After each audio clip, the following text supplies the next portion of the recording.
please welcome to the TEDx SF stage, Dr. 셰팔리차바리.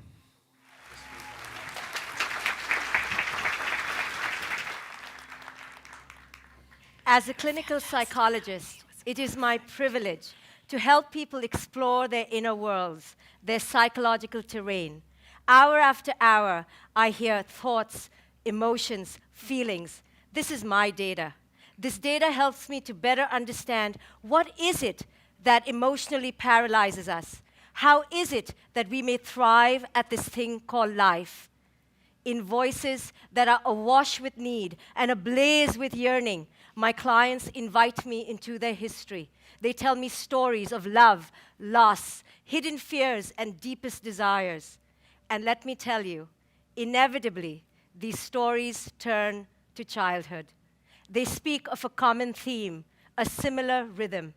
They speak of a hunger that only a parent can appease, of a thirst that only a parent can quench.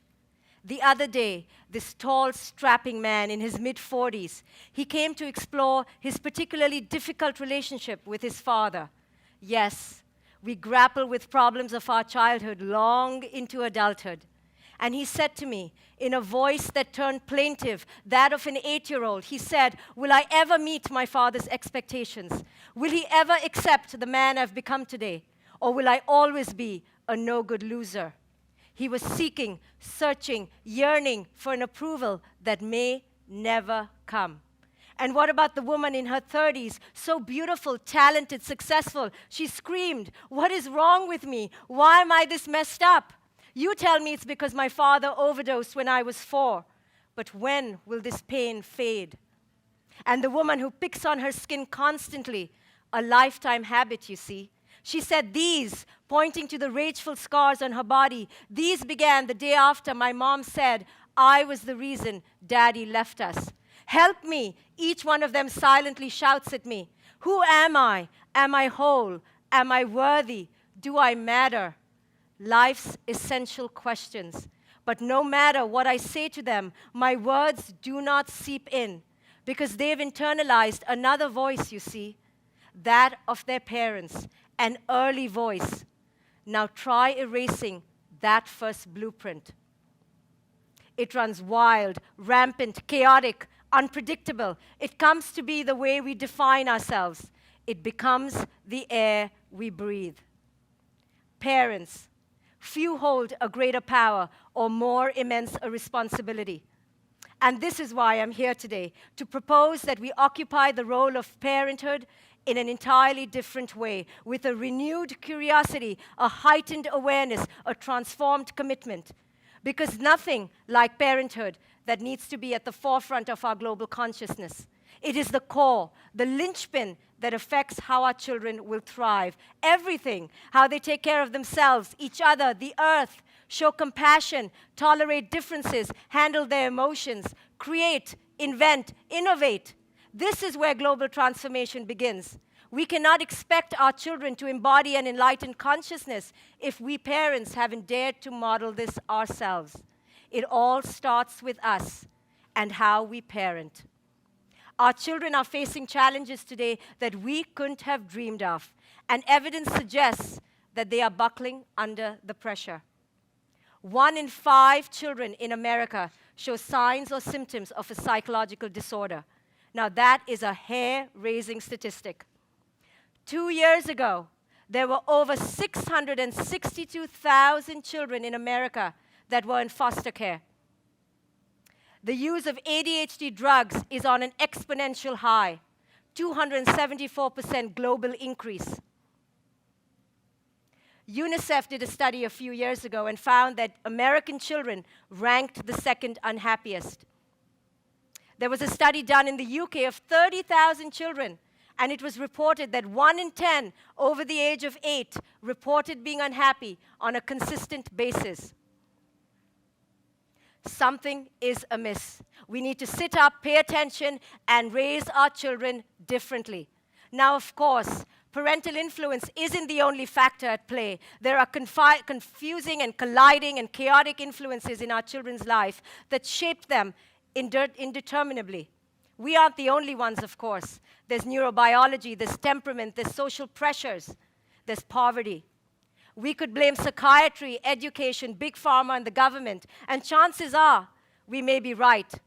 But our influence in these spheres is relatively limited. But let me tell you where we hold indubitable power. That is in the relationship we nurture with our children and us, moment after moment after moment. Nothing glamorous here.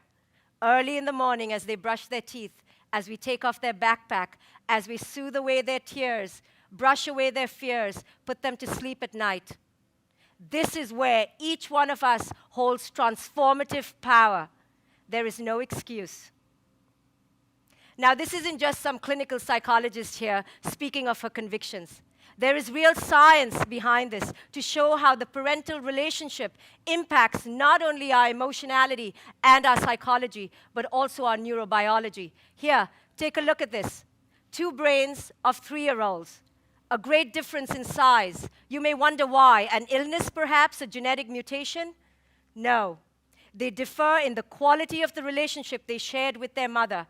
The one on the left suffered abuse and neglect, and the one on the right enjoyed a thriving, connected relationship.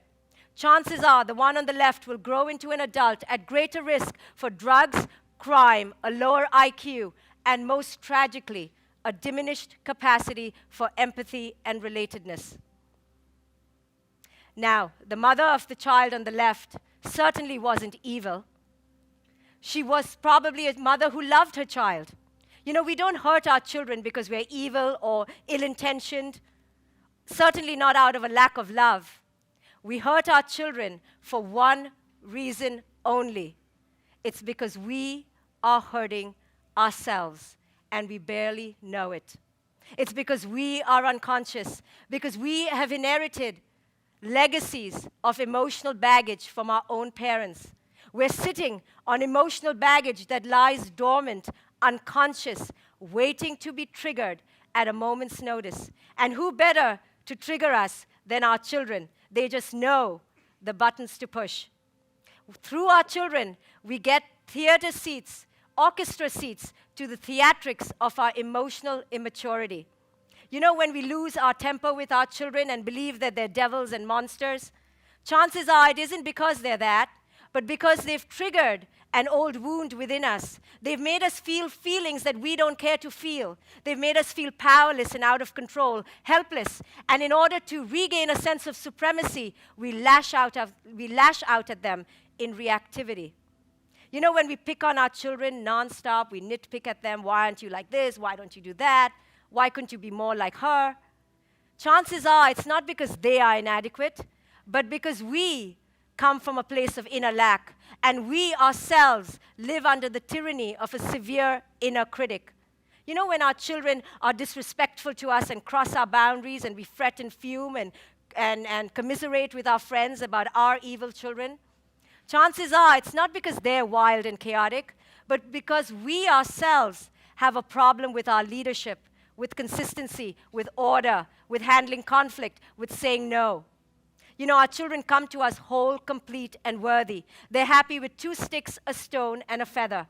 But because we have been conditioned so deeply in an unconscious manner, so severed from our own sense of presence, wholeness, attunement, and sense of self and abundance, that we project a sense of lack onto them, and we teach them, do not depend on your sense of self for worth and value, but look outward.